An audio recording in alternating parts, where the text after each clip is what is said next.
Alrighty.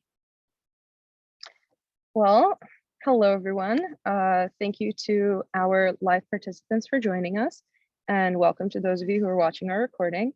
My name is Katarina. I am the Vice President of UBC COGS external team, and I'll be your host for today's event. Before we continue, however, I would like to begin with a land acknowledgement. Some of us may not be physically on campus, but UBC COGS operates on UBC's infrastructure, which is located on the traditional, ancestral, and unceded territory of the Hunkaminam-speaking Musqueam people. Today's event is the fifth installment of COGS Expert Talk series. COGS is one of the largest international honor societies in the world, with the purpose of providing academic and professional development opportunities for our students. In service of this goal, we here at the UBC chapter have developed the Expert Talk series, which is a bi-weekly event where we invite professionals in the fields of psychology, cognitive systems, or behavioral neuroscience to share their advice, experiences, and insight with UBC students in those fields. Today's talk will feature Ahmed Shaaban, who is an alumnus of UBC's Cognitive Systems program, namely the Bachelor of Sciences Cognition and Brain stream. Throughout his undergraduate career, Ahmed diversified his experience by successfully balancing a variety of academic, research, and mentorship roles. Most notably, Ahmed served as a teaching assistant for both atmospheric sciences and cognitive systems, a web developer for UBC's mechanical engineering program, and as a research assistant on behalf of both UBC's Motivated Cognition Lab and the BC Children's Hospital's Cognitive Neuroscience and Schizophrenia Lab. He has also completed 8 independent projects ranging from a bill sharing app to a self-driving car. Ahmed is continuing his success as a full-stack developer for Avanade, a management consulting company founded by Microsoft. In today's presentation titled Undergraduate to Career, A Million Possibilities, Ahmed will be discussing the all-important transition to the real world for students after graduation. I would now like to remind participants that if you do have any questions during the talk, feel free to type them in the chat or raise your hand and we will address them right away. Please keep in mind that if you unmute, you will show up in the recording. So now with the formalities out of the way, I would like to hand it over to our speaker, Ahmed Shaaban. Thank you so much for joining us today. Thank you. Honored to be here. So I'll just go ahead and share my screen. 1 second. And can everyone see my screen? Yep, perfect. Awesome. All right, so welcome to the presentation, Undergrad to Career, A Million Possibilities. It's exciting stuff. A lot of you will be graduating soon. Some of you even as soon as this April. And you might already be thinking about what you want to do as a career. So hopefully this presentation will help a little bit with that transition. So my name is Ahmed Shaaban. I'm here to talk to you about your transition from undergraduate to your career. Please feel free to connect with me on LinkedIn and chat with me whenever. I'm always happy to have a conversation, whether it's about jobs or about something else. I'm always happy to talk to new people. So here's the presentation outline for today. First, we'll be starting with life before graduation. Then we'll be going into life during graduation, which is sort of that awkward period between, before you graduate and once you start your career, and then life after graduation. I will preface this presentation by saying that this journey is not the same for everyone. So I'll go into detail a little bit about my journey looked like. Some of the stuff I'll say will be anecdotal, but your journey might be very different, but I'm hoping to give you some insight on the sorts of things that that may hopefully help you as you transition from undergrad to your career. So let's get started. Life before graduation. So I'll talk a little bit about my experience as an undergraduate. I'll start it all off with a quote that summed up my undergraduate degree pretty well, as I'm sure it does for a lot of you as well. And that is, the only thing I know is that I know nothing. Socrates, but mainly me. I quoted this. This quote is very relevant in a way because it really outlines the fact that none of us really know what we're doing. We're all sort of just like, not exactly pretending to know what we're doing, but we're sort of learning as we go, and we're sort of adapting with things that come up. So you'll be happy to know that even outside of university in your career, you'll come across a lot of people that are also just sort of taking it as they go, and that's sort of, you end up quickly realizing that life as a whole is sort of all about this, which is sort of, it sort of humbles you, but I personally think it's a great quote. So a little bit about my experience. So I got into UBC in 2017. I was in the Faculty of Science. I was undeclared, like most of us. In my first year, I experimented a lot with a lot of courses, namely some physics, some math, some philosophy, some psychology. Took a computer science course and I failed it, which is ironic because I'm a software developer now, but we'll get to that later. And I sort of decided at the end of my first year that I wanted to major in atmospheric science. And I wasn't sure why, I just sort of picked it. And then I did that for a semester, didn't enjoy it too much. So I moved to geophysics. I did that for half a semester, enjoyed it a little bit, but then I decided to apply to COGS. Not for any reason other than the fact that it was very multidisciplinary and it just seemed like it would be a good time. So once I got accepted, I sort of had to think about whether I wanted the path that I sort of thought that I would enjoy more, which was COGS, or the path that I thought back then would get me maybe the better job and the higher salary, which was geophysics. And I ended up going with COGS just because I thought, well, I want my university career, or sorry, my time at university to be enjoyable.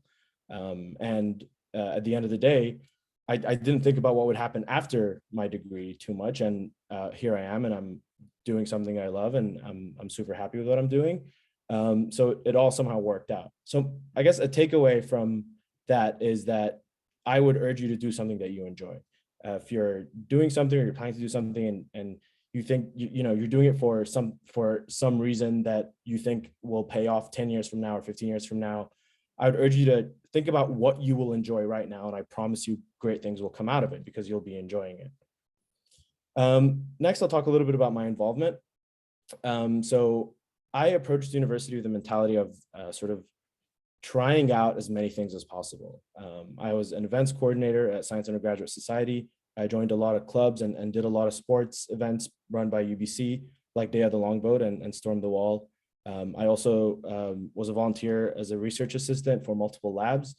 And I say this for the sole reason of sort of urging you to be an opportunist. You don't really know what sort of things you'll learn in certain experiences or things that you volunteer for. And you should sort of view these opportunities as a way for you to learn. And yeah, that's for sort of just university involvement. So next I'll be talking a little bit about my jobs. So I started off in 2017 as a high schooler with a dream. I had never had a job before. And then I came into university and I did nothing at the start, like most of us don't. I just did my courses, partied and had a good time. Then I got my first job ever as a server at an all-you-can-eat Japanese restaurant for below minimum wage, which was interesting. And then I used that experience to sort of bounce off to be a barista at Starbucks. And then I sort of used a combination of those two experiences to get a job as a camps instructor at a summer camp, teaching STEM concepts to little kids. And then I used sort of all those experiences to then become an orientation leader. And then, of course, COVID happened. I was unemployed, like I'm sure most of us were. And then I sort of used that time to enhance my skills. And then I became a student web developer towards the end of my degree, as well as a teaching assistant. Now, I know you guys don't really care about my jobs, but the reason I'm showing you sort of this timeline is to show you that when you really look closely into it, a lot of these jobs don't have too much in common. So like, for example, like a barista doesn't really have anything to do with teaching STEM concepts to kids. That doesn't have much to do to being a web developer. So that sort of ties in back to the idea of being an opportunist and just allowing yourself to take things, as they come. And this is by no means the only way to do it. I have friends that found jobs in their first years and stuck with them throughout. I have friends that did co-op. I have friends that didn't really, didn't have any jobs until towards the end of their degree. So those trajectories are fine as well. But the main thing I'm sort of trying to get you to take away from this is try as many things as possible, because you will, like, without realizing it, being a server at an all-you-can-eat Japanese restaurant will actually give you the skills to start snowballing down something that you may want to do long term. And then after graduation, I became a software developer, and that was sort of also thanks to a lot of these experiences. So one main takeaway from all these jobs is you want to be able to note down one hard skill and one soft skill. So what does that sort of look like? I know a lot of you in Psych-I might be in psychology or cognitive systems. So a lot of you have probably either have research assistant experience or are planning to get some research assistant experience. So this is sort of an example of what the hard skill, soft skill could look like. So one hard skill you could note down is I learned how to work with large data sets and how to manipulate them on data analysis software such as MATLAB. Whereas a soft skill could be I learned how to aid new joiners by being their first point of contact for questions. Now, each job sort of has a million potential hard skills and soft skills that you can learn. But by breaking it down such that you sort of note one solid one down for each, it sort of allows you to improve almost your elevator pitch about yourself when you're being recruited, or when you're writing your resume or your cover letter, or when you're in the middle of an interview. I found that that really helped me out once I really sort of separated them into these different portions.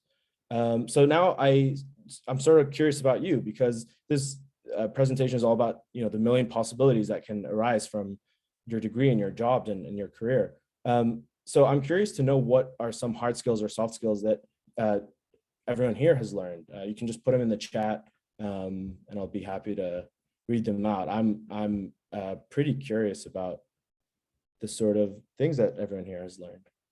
Just one hard skill or one soft skill. It doesn't have to be that detailed.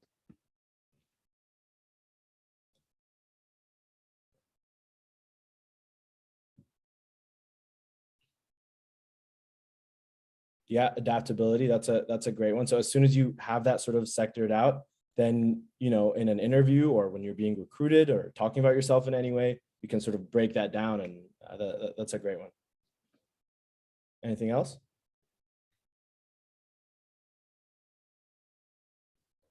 Yeah, writing is definitely a hard skill. That is a great thing to sort of have on your back, especially if the jobs that you might be applying for include a lot of writing. Problem solving, that's a great one. Yeah, many tasks as they come up. That's perfect problem solving. So yeah, if you start doing this sort of thing for each job that you get, you'll realize that you can talk about them a lot easier when it comes to actually getting a job later on. Awesome. Let's move along. Thanks for noting them down in the chat. So at this point, you know, towards the end of your degree, you might be a little bit panicked. I would really urge you to turn that panic into a portfolio. So you want to use this sort of stressed energy that you have, and you want to turn it into something useful, and, you know, get a head start on things like your resume or your cover letter or your LinkedIn, or, you know, your portfolio. And I know that I did this sort of towards the end of my degree, because every day I was thinking, oh my gosh, am I going to get a job? What am I going to do? So I would just, you know, spend a couple hours whenever I had them free, and I would just work on my LinkedIn. If you get started early on that, then, you know, you'll stack up your connections, and then by the time you're actually looking for a job, you'll have 300 people to say, hey, I'm looking for a job, rather than maybe 20 or 30 people. And some useful resources that I personally used when I was still in my undergraduate, LinkedIn was one, as I mentioned. 10,000 Coffees is also a great one if you have not heard of it. It's basically a resource that UBC provides, where every month they actually email you about a person that they want you to connect with based on your matching interests and potentially your career goals. So you can actually, you know, a lot of the time they're actual employees that either went to UBC or just want to have someone to just speak to. So you can pick their brain about what sort of thing they do, how they got into it, how they sort of got into their career, and that could be really helpful for you. Another one is student services at UBC. They have a lot of resume builder sort of things that you can do with them, as well as cover letter help that you can get. So the main takeaways for this portion is, the first one is none of us know what's going on. That's a big one. Just always remember that. The second one is you want to take on as many opportunities as possible. I've said this many times throughout. Just be an opportunist. I promise you, you can only get good things out of it. Also, everyone's journey looks a little different. This is where the million possibilities part of the presentation comes in. I'm talking about my experience right now, but your experience will look vastly different from mine. And finally, you want to turn your panic into a portfolio. All right, let's move on to the second phase. This is, in my opinion, some of the more useful stuff that you'll be able to use especially if you're graduating soon. That's life during graduation, or the limbo phase. You might think, wait, graduation is only like one day, but I guarantee you, after all is said and done and you have a job and you're happy with your career, you're going to think back to a time when there was this weird limbo phase where you were sort of applying to jobs and you weren't sure if you were going to do anything with your life or where anything was going. And that's why I call it the limbo phase. First thing you want to do in the limbo phase is you want to take a break. You want to allow yourself to just shut off. You'll probably have just come out of final season and, a 5 or 6 course load semester and clubs and work learns and whatnot. So you just want to take a break. That may be a day or a week or a month or even 6 months, however long that may be for you, you want to do it. For me personally, after a couple of days, I started feeling a little more like this guy right here. So I decided to just take a week because I couldn't withstand any longer. I was just too stressed with the whole thing. So a week later, I actually used an approach that helped me very much with my job application process. And this is a little shout out to my brother if he's on this call, because he's the one that actually told me about this. So you want to treat your job applications as a 9-to-5 job. And it's really as simple as it sounds. You want to spend a couple of weeks waking up at, like 8:30 a.m. I know it sounds horrible. Commute to a library or a cafe or, from your bedroom to your living room. And you just want to get it done as if it's a 9-to-5 job. And you might be thinking, well, how can I just apply to jobs for 8 hours a day? Well, it's not only the job application that you're going to be doing. It's anything that is job related, right? So this is an example of what a schedule could look like. So let's say you're at the start of the process and you want to build your resume. You want to really improve it. So you have a 2-hour slot in the morning just for resume building. Then you want to write your cover letter for a few jobs. Then you want to get into job applications. Maybe the job applications is split between LinkedIn and Indeed and a bunch of other job application websites. So I personally found that this approach made it so much easier because it allowed me to sort of have a week or two where I could just treat it as a 9-to-5 job. Then after those couple of weeks, you just start getting emails back.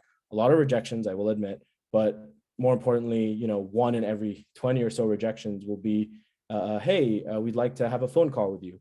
And it will only take really a week or two if you're really dedicated in this way to be able to get some callbacks. So next, let's move on to the job application approach. Now that you know how you're going to schedule it all, well, how are you actually going to apply to jobs? Well, there's 2 main approaches that I used. And there's a sniper approach and the shotgun approach.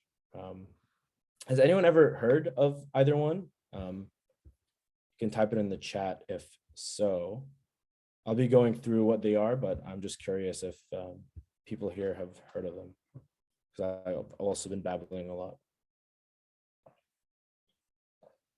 Okay. Okay, cool. Well, I guess my explanation will make sense then. Okay, perfect. Yeah, awesome. All right, so it seems like some of us know, some of us don't. So let's go through with it. So first, let's go through the sniper approach. With a sniper approach, you are typically zeroing in on one type of job or location or a specific company for which you want to work. And you sort of just deep dive into that. Whereas the shotgun approach, you're actually spreading your application process to multiple job types, locations, or companies that you want to work for. So which one do you want to do, shotgun or sniper? Well, great question. Ideally, you want to do a little bit of both. Um, you won't necessarily exactly be in the middle. Every person is different with their approach, but you want to be able to take a little bit from both approaches to really be able to sort of get that job that you've sort of always dreamed of. For example, one of the shotgun takeaways is you want to apply to as many relevant jobs as you can, right? Like if you apply to one or two jobs, well, chances are, statistically speaking, is you're not going to get a callback, even if you focus really hard on those two. So you want to apply to as many relevant jobs as possible. However, you want to spend more time crafting applications for certain jobs, right? So let's say you apply to 50 jobs, but 10 of them are for great jobs that you've always dreamed of. You want to spend extra time on those, extra effort. You want to do some more research. Next, for the shotgun takeaway is don't limit yourself based on location. Some of you might have family restrictions or other restrictions, but if you can afford to, apply to as many different locations as possible. I personally was restricted to Canada, so I made sure to apply to sort of everywhere in Canada, between Vancouver, Calgary, Toronto, Ottawa. However, you also want to have potentially one location that you prioritize. This might not be the case for everyone, but I know I prioritized Vancouver. So I want to say around half of my applications were to Vancouver, and then the other half were just spread out across all of Canada. You also want to have more than a few companies in mind. That's sort of a shotgun approach because you're not just zeroing in on, let's say, Amazon. Instead, you're thinking, okay, well, what are like 10 or 15 companies that I actually want to potentially work for? However, there's the sniper approach part of it, where for a couple of those companies, you actually want to research them more extensively, right? So let's say you're in love with Amazon, you've always wanted to work there. Well, you're going to do a deeper dive on Amazon compared to another company that you may have applied to. So to reiterate, you want to be able to take some from both the shotgun and the sniper approach, and that will hopefully get you that job. So now that you've applied to jobs with both approaches, hopefully, what does the job roadmap look like? What does it actually look like to get a job? Some of you might be familiar with this, from co-ops or from work learns. But I will admit that the job roadmap for post-grad jobs did look a little bit different than during undergrad. So first, you want to apply to a job. We all know that. Then most companies will have a phone screening where they just call you and they make sure that you're who you say you are, you have some skills, and just generally like a good culture fit. This is sort of a low-level interview. Then you have the first interview, which is the actual sit down, mostly behavioral questions. Sometimes it gets technical. And then depending on the role, you'll have interview number 2, which will be a technical interview. And then step 5, I like to call the moron check. It's essentially you meeting a group of people and they want to basically just make sure that you're not a moron. Like as blunt as that is. They want to make sure that you're competent. You've already done the technical part of it and everything else, that now they just want to make sure that you're actually like, there's no red flags. And then you get the offer letter, the most exciting part of all. So what did that look like for sort of different jobs? I personally mainly applied to 4 jobs. That was my shotgun approach, where I didn't focus on one job. I sort of focused on 4 different ones that I potentially wanted to do. The first was software developer, and that's the job I currently have. And the roadmap looked exactly as it shows above. So it had all 6 steps. Another one I applied to was data analyst, and that also typically looked like that roadmap above. But then when we start getting into something like a UX designer, a lot of the time you actually end up skipping step number 4, the technical interview. And you typically just have that first interview where they try to integrate some design related questions and sort of tie it all in together. And I know that PsychI, like I said before, has a lot of psych students or COGS students. So a lot of you here might be interested in research assistant jobs. And lucky for you, that is actually one of the shortest paths that I experienced. It only has 3 steps. It has apply to the job, get that first interview. And if they like you, you get the offer letter. Now that's, has its pros and cons, but these are the typical job roadmaps that I saw in my experience. So you might be thinking, how long does all of this take, right? Like this roadmap, like, am I walking on the road? Am I driving in a Ferrari? Am I, cycling? It takes around 3 to 6 months. That's the typical time it takes for a new graduate to find a job. Now this changes for everyone, as I said, right? So how I actually like to sort of phrase this is, it probably will take 3 to 6 months from the second you start properly applying to jobs. If you're taking, a 6-month break, then, chances are it's not going to take you 3 to 6 months to find a job at the start, like from graduation. Rather, as soon as you start looking for a job, this is how long it will take you. I know for me, it took around 3 months. I have friends, it took them 6 months, other friends, it took them 8 or even 10 months. So a big takeaway is, do not be discouraged. If you're like 2 or 3 months in and you feel worthless and you feel like, oh, I'm never going to get a job, something that no one tells you is that you will eventually find a job. Like we all work eventually. I promise you this. So this is just something that you need to drill into your head, that, you're going to make it eventually. There's also around an 8% chance of getting an interview from one job application. Now that statistic looks a little bit discouraging because it implies you need to do around 12 interviews before you get 12 job applications before you get one interview.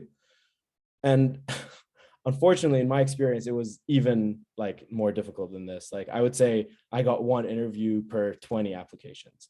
And that sort of ties in back to the shotgun approach. And that's why you don't want to be applying to 2 or 3 jobs. Instead, you want to be applying to, in the 50s or even hundreds. I know some friends that even got up to 150 or 200 applications. You'll get a lot of rejections, but all it really takes is that one recruiter emailing you back saying, hey, we'd like to schedule an interview. Feel really good about yourself. And at the end of the day, just think about it in the sense that it's a statistic. It's nothing wrong with you or your resume or your cover letter. It's just, some of these jobs get hundreds, even thousands of applicants. So they're not even gonna, a lot of the time they don't even read your resume or cover letter, but it will eventually happen.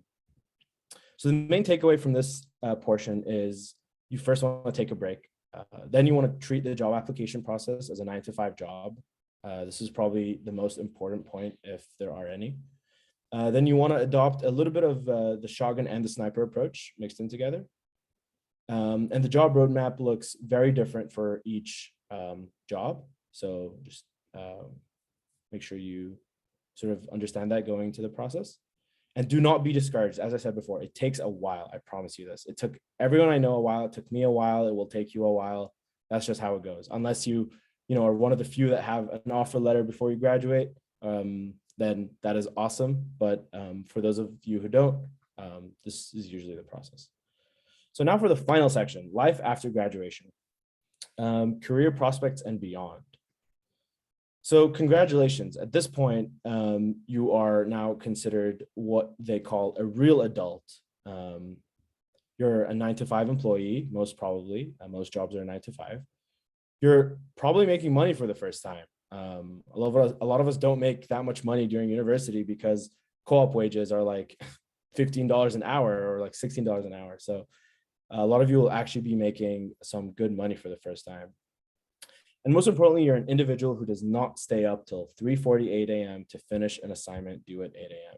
And I must say, this is the greatest part about having a 9-to-5 job, or any job for that matter, is that after 5 or whenever your job ends, you can just switch off. You don't have to stress about an 8 a.m. deadline. And that, I think, is great. However, there's still a long way to go. So that was only half the battle. Getting a job will be very fulfilling, but now you have to almost work twice as hard to prove yourself. And this may sound discouraging, but I think it's very exciting. Like, I know a lot of us, including myself, exaggerate on interviews, exaggerate our skills, or maybe hard skills that we wrote down earlier, or our soft skills. So you want to take this opportunity in that new job to actually learn the things that you exaggerate, or really get good at them, or really go out of your way to learn new technologies, or learn how to use maybe a software that you didn't know before that you might need for your job. I think this is a very exciting thing. You also want to start or continue some hobbies. After you've sort of settled into your job, you will very quickly realize that, your 9 to 5 is very important, but what truly matters is your 5 to 9. What you do after 5 p.m. to the next day, that is what truly matters, because that essentially is, the thing that you can really take home at the end of the day and think, I know how to do this. I know a lot of friends that started knitting, for example. I personally started taking on rock climbing. I don't know how appropriate this is, but I even got this fake butterfly knife that I started to learn just because I sort of wanted to get into new hobbies and new things. So it will take a while to get to this stage, but once you do, that's really just the way to go. You also want to start keeping track of your finances. As I said, a lot of you will be making money for the first time. Use it wisely and don't forget to invest. So using it wisely, for example, is there's a popular 50-30-20 rule where it says you want to spend 50% of your salary for needs, things like rent, like phone bills, 30% for wants, so going out to a restaurant or going to the movies, and then 20% for savings. This will all change depending on your salary, but this is a very good baseline to sort of have the 50-30-20 rule. You also want to get a little bit into investing. I will always encourage investing because it can make you some passive income. You want to learn about tax-free savings accounts, retirement saving plan. All these things are sort of ways that the government and just generally, more generally, Canada wants to help you to sort of make more money and be able to retire if you choose to stay within Canada. So what are the main takeaways? Use the chance after you get your job to prove yourself. Start some new hobbies. You want to track your finances, for example, the 50-30-20 rule and investing. And you need to remember that this is just the beginning. Like, a lot of people think that once they get to the stage of having a job, that, that's it, they're done. And, to some extent that is true, but you will meet so many people, you will learn so many new things. And instead of seeing it as the end of sort of the road and you've made it, I sort of like seeing it as the start of a brand new road. It is something that it is basically the start of the rest of your life. And I say that in the most exciting possible way. You get to learn so much, you get to do so much, you get to meet so many new people, and you're doing something that hopefully you love, and as well as all your hobbies. It's just a great time to sort of really get to know yourself and explore when you're not almost like pushed down and being choked by university and courses and finals and all that. So now to the fourth and final part of the presentation before the Q&A. I set up a few Menti questions just so I can get to know everyone here a little bit more, because there are, at the end of the day, a million possibilities of what you can be doing with your career. So I want to know what everyone here wants to do. So if people just want to get their phone out and scan the barcode for Menti, or you can go on menti.com, I have the link, and you can type in that code, or you can just click on the link that I pasted on the chat. I will just share the Menti window real quick in 3, 2, 1. Okay. Give me 1 second.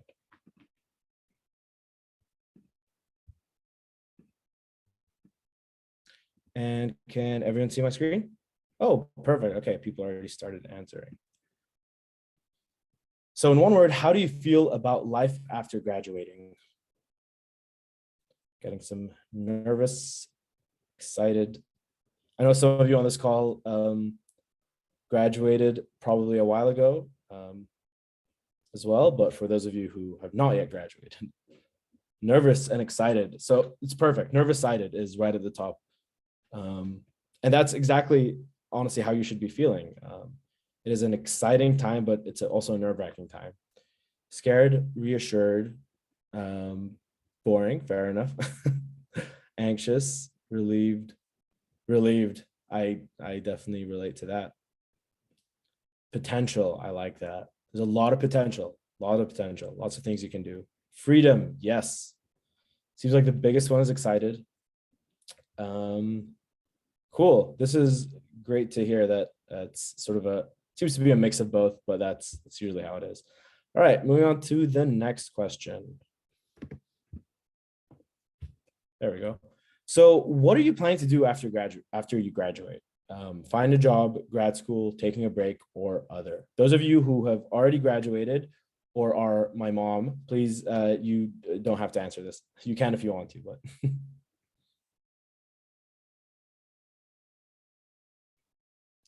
Okay, lots of people going to grad school, or at least thinking about going to grad school. Taking a break, yep. Strongly advise taking a bit of a break. We haven't even split so far. That is interesting. Very cool. And no other. Okay. Very interesting. Okay, cool. So let's move on to our, oh, we have one other. All right. I was hoping we'd have one other so I can pick on you and ask you what it is. So if you would like to come off mute and tell me what that other is, I'd be happy to hear it. No pressure.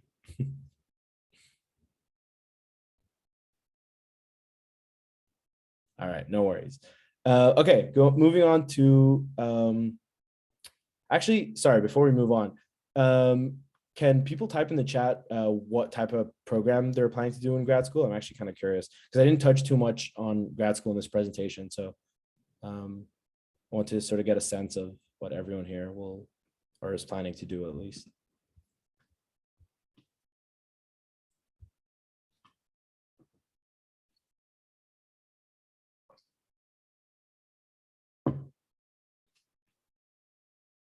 Clinical psych, that is awesome. Neuropsych, very cool. Masters in counseling, social. Okay, that's awesome. That's awesome. Lots of psych PhDs and masters. Awesome. All right, cool. That is great to hear. All right, moving on to the next slide. In my opinion, is the most exciting one. I don't know why it does not move. So what are your career plans? I.e. what, your parents or grandparents, or whatever, would usually refer to as, what do you want to be when you grow up? You can, can write one word or a whole sentence.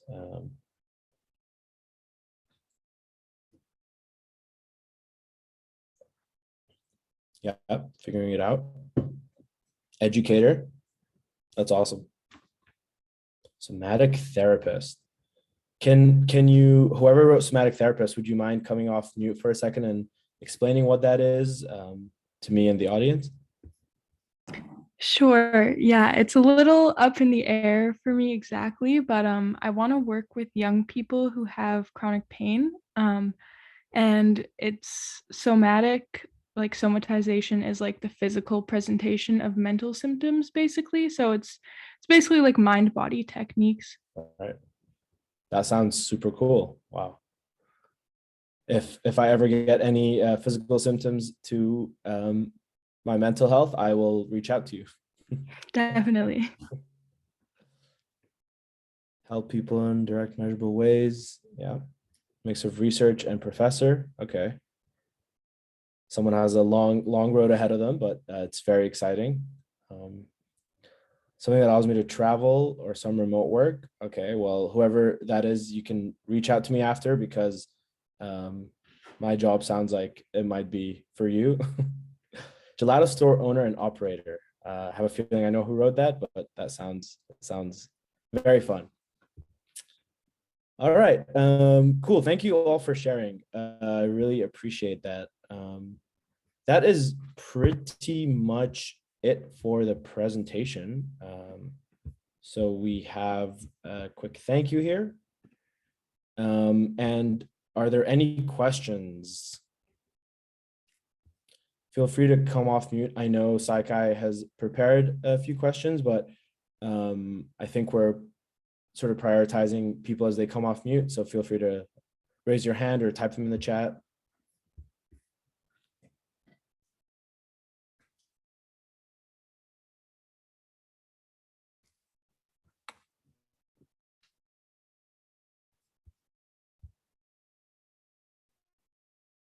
And the questions don't have to be limited to what I talked about in this presentation. It can be Anything career related or job related?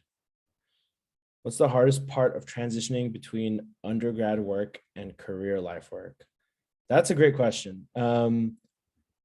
I would say the full timeness, I guess, of it all, because when you're in undergrad work, if you're doing a UBC, we have work learn. If you're doing work learn or even an internship, a lot of the time it's, you do some work and you get some responsibilities, but they treat you, like a student, because you are a student. So they know you may not have too much responsibility, I guess, or they know you're busy with other things like courses and whatnot, and you're just generally young. But once you get into the workforce, a lot of it becomes like you get so much more responsibility. So it feels a lot more almost full than a university related job. That is not to say that university related jobs are not very useful for the transition, but there is definitely a little bit of difference there.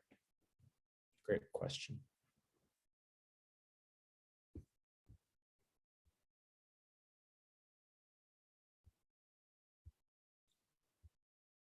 Cover letters. Yeah. So for cover letters, it's a good question. How I personally did it is you basically want to have a general template.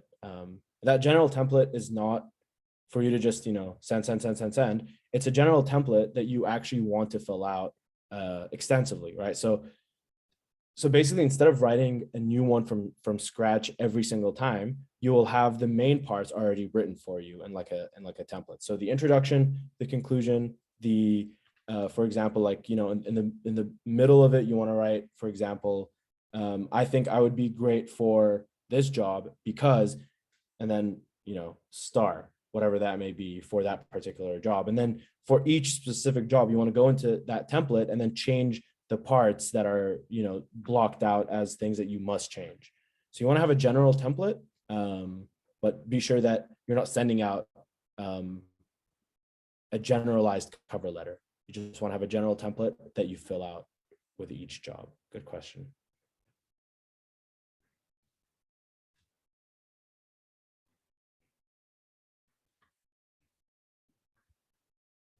If there are no other questions, we can potentially move on to the Sci-Chi questions. Yeah, of course. Actually, we just had another one pop into the chat. Anna is asking, have you ever been involved in hiring others? And if so, what do you look for? That's a great question. So I have not been in the workforce long enough to be involved in hiring others. I have been in a way, in the sense that I've sat in on interviews and just sort of observed and heard from colleagues what they look for. And generally, I guess if there's of course many things, but if there's one main takeaway, it's that a lot of the time companies actually look for culture fit rather than hard skills. So although of course you want to have the hard skills to fit the requirements, like let's say if you're applying to a Java developer job, of course you need to know Java. But at the end of the day, if it's between you and someone else that also knows Java just as well, or even a little bit better, they will be mainly looking at how good of a culture fit you are, how much you're sort of able to integrate with part of the culture, and not only be a culture fit, but also a culture add is what they like to refer to it.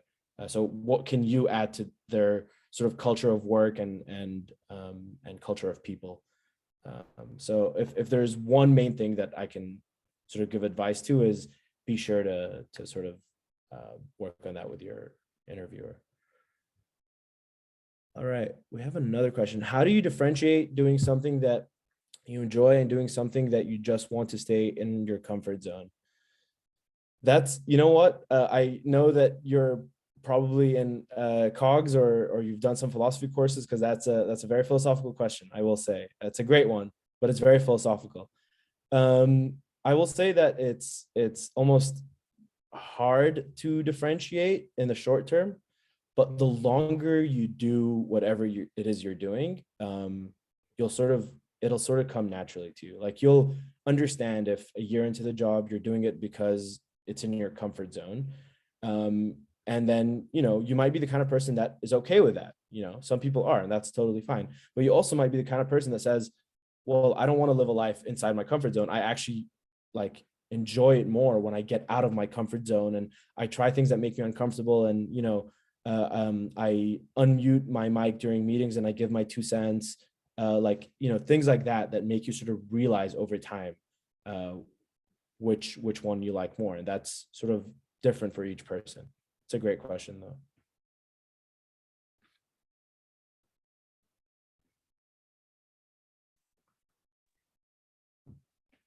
Alrighty. Looks like questions have tapered off for a second. So I guess we can transition to the Sci-Chi prepared questions. For the students that are participating, these are questions submitted to us through the registration portion of the event, through the survey that we were collecting, and also some of these were made by our Sci-Chi members themselves who are interested in getting Ahmed's insight into some questions that they had. So I can share my screen now. Oh yeah.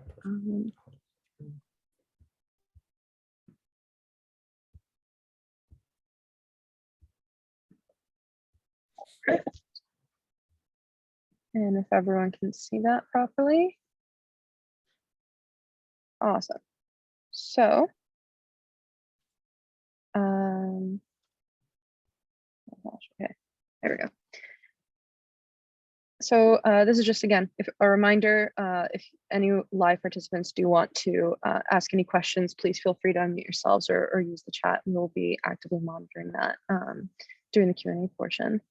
I'm not actually sure if you're sharing your screen. All I can see is that you've started sharing your screen, but it doesn't actually show the content. I don't know if that's just I will switch over now. All right, let's try this. Perfect. How about that? Yeah, that I can see that. Well, once it's loading. Okay, perfect. There we go. Alrighty. So our first question submitted by a student was, I guess you partially acknowledged this during your presentation. How long is the time period between graduation and starting work? And what factors influence that wait time? Were any of these particular factors a challenge for you? Okay, great question. So a three-parter. First part, how long is the time period between graduation and starting work?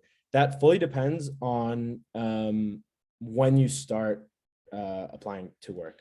If you start, the day after finals, then you should be expecting between that 3 to 6 month period. As I mentioned in the slides, generally from the day you start, you want to sort of give yourself a 3 to 6 month period before you start sort of picking up the pace again and maybe going through the whole process or fine tuning maybe your process. So I think it also depends on, like, a major factor that influences it is the amount of, I guess, effort you put into it. Like, I know myself at the very start of my of the job application process, what I would do is I would do the cover letter thing that I was just talking about earlier, where I would just have a generalized template and I would just send it to every job, attach it to every job, and it would just be as general as possible. And I was not hearing back from anyone, and I was like, why? And then, after a little bit of research, after to talk to some people, I realized, with cover letters, you actually want to tailor them to each job. They want to know that you want to work for them and why you want to work for them specifically, not for something general. So that, for example, is a major part of it, is the amount of effort that you actually put into it. And you'll know when you're putting little effort versus a lot of effort. When each job application takes like 5 minutes, then, chances are you're not putting in that much effort. But if it takes a little bit longer and you find yourself hearing back more, then you'll start to know. Were any of these a particular challenge for you? Yeah, so the cover letter thing that I just explained, that was definitely a challenge, because at the start I was like, why are people not reaching out? And another challenge, I guess, is all the rejections you get. Like, they do hurt you a little. Like, you do take them personally. Like, you'll get like 15 rejections in a row in like the span of 2 days, and you're like, wow, like I guess I'm not good enough. But everyone feels that way. Everyone gets rejected all the time. And it's all about, like I said, that one interview, that one recruiter that says, hey, we'd like to reach out to you for an interview or for a phone screening. Yeah. Thank you for being so reassuring. I know one of the biggest anxieties for undergraduate students is trying to figure out how long are things in limbo. So thank you Yeah. for that and explaining how variable that can be. Our following question, whoops, is do you have any advice for students who are looking to join the computer science field with a psychology degree? Yes, I have tons of advice for you actually. So as I was in the COGS brain and cognition stream, so the only computer science courses that I actually had to take were like Comp Sci 110 and 121. If any of you have taken them, they really don't teach you too much about working in computer science and as a software dev in general. What I found helpful was for sure taking a couple of other computer science courses during my degree. So I would recommend to everyone and anyone Comp Sci 210. If you want to get into computer science or software development, I urge you to take Comp Sci 210 just because it gives more of a sort of sneak peek into what it actually is like to be a software dev than, for example, Comp Sci 110, which is stuff that you chances are will not come across too often, even though it is good for theoretical understanding. That's one part. The second part is you want to work on a lot of personal projects. Like a lot of the software devs that you'll actually meet and that I meet in my job every day are people that didn't do computer science in university. They actually self-taught themselves everything. So it's actually not that difficult to teach yourself how to code and how to program and some data structures and algorithms. All you really need is the commitment, because it won't happen overnight. If you watch a 1 hour YouTube video, that's also not enough. Even a 5 hour YouTube video, you may come out of it thinking, oh man, this is too hard. I won't be able to do it. But it's like most things, it's all about the commitment. The longer you spend on it, the better you'll get. And you don't want to do it just by watching videos and tutorials. You actually want to make something. For example, in order for me to actually improve my HTML and CSS, which are considered very like low level languages, I personally made a portfolio, and I didn't even do that at the start to be able to show off a portfolio. I was just like, oh, I want to get some HTML practice for when I eventually maybe look for jobs. So you want to do your own personal projects because you have the time for those. Maybe during reading week, you can make something small, like a button that says, hello to the user, like something very simple like that. So those are sort of the main two parts. Perfect. Thank you so much. I know it's a bit unsolicited, but I myself was interested in COGS my first year and took 110 and 121. And when I learned that the language we use in 110 is not used in any other course at UBC, let alone actual jobs, I was a bit discouraged. So definitely taking those other classes would be incredibly helpful. Thank you. Yeah, totally. This is a bit deviating from the overall career point of view and asking more specifically to your experiences, but what were I guess, touching on the hard and soft skills you were talking about, what kind of skills did you learn from being a teaching assistant? And would you recommend this experience to other students? Yeah, perfect question, actually, because we did talk a little about how you can take a job and sort of break it up into one hard skill and one soft skill. So let me do that to my teaching assistant job first, and then to show you that it works. And then I'll talk a little bit more about it. So I guess when I was a teaching assistant for COGS 300, we worked a lot with Unity. So, one hard skill that I learned is how to work with Unity, and more specifically the programming language C#, because that's what Unity is sort of the coding language for it. And one soft skill that I learned is actually how to essentially project manage, because when you're teaching a bunch of students sort of the same thing, you need to manage what they learn. You need to sort of troubleshoot with them. So that was sort of the soft skill aspect to it. If I can sort of speak more generally about the sort of things I learned, because we don't want to be too specific to the course that I TA'd.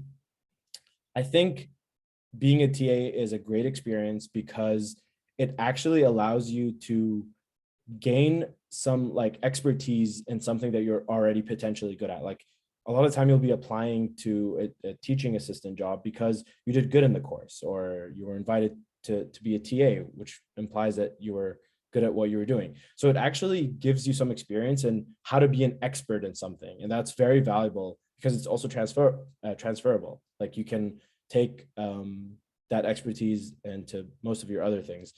You also get to learn a lot of, I know for example, a lot of the comp sci courses when you're TAing, or even the sci courses, a lot of the time you have to learn some hard skill for it, like for example R for some sci classes, or Java, or even Dr. Racket for some computer science classes, and you master it because you've already done that for that course, but you end up mastering it.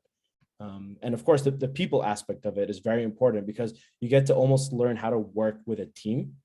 And that, that's something that you'll do in every single job that you can apply for. I highly doubt there is any job that exists where you can just do alone. You'll always need to work in a team. So this is one of the, I guess, most important actual like soft skills that come out of teaching assistantship. So I would highly recommend it to other students. It was a great time. It's also a good way to make money at the end of the day. Like they pay teaching assistants pretty well at UBC, which and they give undergrad students an opportunity to actually be TAs, because I know in a place like UFT, for example, most TAs, like the large majority, are grad students. So it's actually great that we get the opportunity to do this, and you should definitely be using it. Perfect. Thank you so much for the detailed response. We do have 2 extra questions in the chat. It is 6:30, but if you wouldn't mind staying those few extra minutes to answer those 2 questions from our live students, that would be great. Totally. Is that okay? So awesome. Yeah, for sure. Yeah. Just reading the first one here. So any job application interview no-nos, like things to avoid or common mistakes. Nothing off the top of my head. That's a great question. Nothing off the top of my head.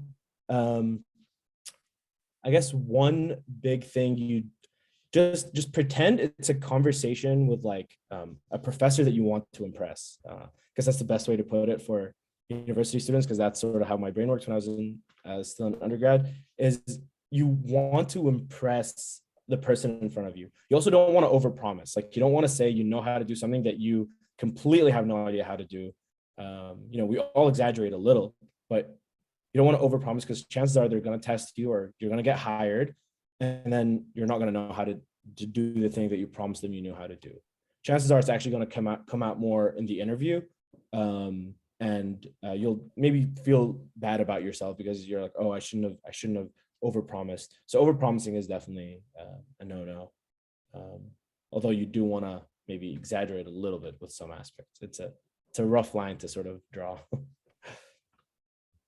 Do you think it's helpful to reach out to TAs for part-time employment, research assistant positions, etc., for getting a starter job during undergrad? So I wouldn't be actually reaching out to the TAs. I would be reaching out to the professors and the instructors.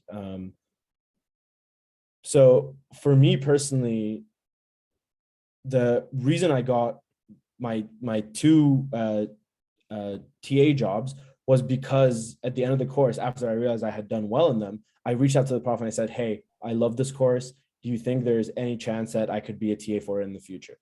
And, when they look at your grade and they look at your involvement in the course, and you've done well so far and everything looks good and it checks out, chances are they'll say, yeah, sure, you can be a TA for my course. So I wouldn't target the TAs as much as I would the actual professors, because they have a lot of power. Also, for a lot of psych students, you can also be doing that for research assistant volunteer positions. I actually, Dr. Rebecca Todd, I reached out to her, at the end of one of my Psych 365 classes. And I literally just walked up to her and I said, hey, I'm looking for a research assistantship. You got anything? And then the day after, she emailed me, she's like, hey, we just had an opening. Like, do you want to like come meet with the members and see like how you like it and how they like you?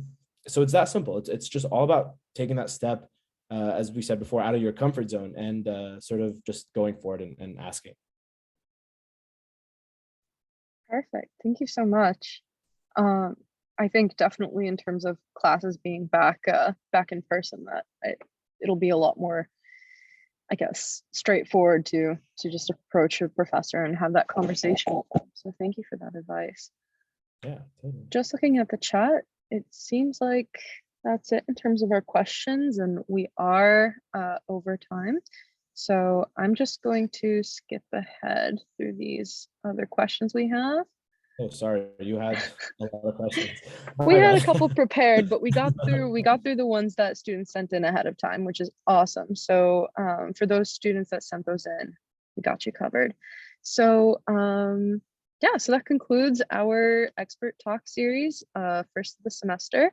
I'd like to give a huge thank you to Ahmed for the insightful presentation and excellent answers to our questions. Very reassuring information. We really appreciate the time that you've taken to give us this realistic glimpse of life after graduation, and we look forward to collaborating with you again in the future. I would also like to thank all of our students for participating and asking questions and showing your support for the series. And of course, thank you also to SciChi's marketing and leadership teams for making this event possible. If you're a viewer watching the recording at a later date, we would love to see you at our next installment of our Expert Talk series on March 4th, featuring Josh Rivedal, who is an internationally recognized speaker and professional author to discuss navigating mental health challenges for college students. We look forward to seeing you all there. And once again, thank you all for coming. Thank you, Ahmed, and have a great day, everyone. And of course, if you have any remaining questions for Ahmed, if he's okay with it, please feel free to stick around as well, and I'll stop the sharing. Thank you so much for the opportunity. I'm happy I got to talk to everyone about all of this, and so people had some great questions, so I hope that helped in a way. And as I said before, feel free to connect with me on LinkedIn or reach out by email or whatever you're comfortable with. I'm happy to sort of talk a little bit more and just be some guidance, hopefully. Awesome. Thank you so much. I'm going to stop the